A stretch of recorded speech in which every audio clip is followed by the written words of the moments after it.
వీక్షకులకు వినాయక చవితి శుభాకాంక్షలు.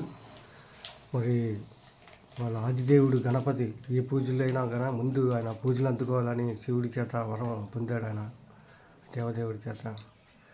మరి అందుకని ఏ గుళ్ళు అయినా ముందు మనం ఆ విఘ్నేశ్వరుడికి దండం పెట్టుకొని వెళ్తాం. మన పనులు నిర్విఘ్నంగా కొనసాగాలని, అనుకున్న పనులు సఫలీకృతం కావాలని. ఆ స్వామివారి ముందు పూజలు అందుకునేది మరి వినాయకుడే, విఘ్నేశ్వరుడు. మరి ఉగ్రతుండ మహాకాయ కోటి సూర్య సమప్రభ నిర్విఘ్నం కురిమే దేవ సర్వకార్యేషు సర్వదా.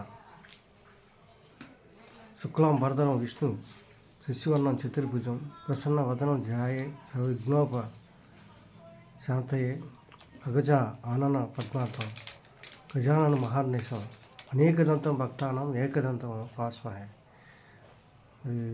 వినాయక వ్రతకల్పం చదివి కానీ ఇప్పుడు నైవేద్యం స్వీకరించరు, స్వామివారికి పెట్టిన ప్రసాదాన్ని స్వీకరించరు.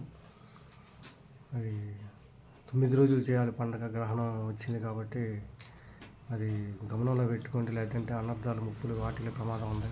సిద్ధాంతాలని మరి తోసుకొచ్చుకోకండి.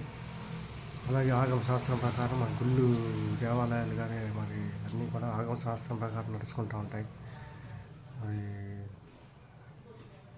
మీకు తెలిసిందే. ఇవన్నీ పందిళ్ళు కాడ మరి ఏ అపశృతులు దొరలకుండా పిల్లలు వాళ్ళు ఉంటారు, కోలాహలంగా ఉంటుంది.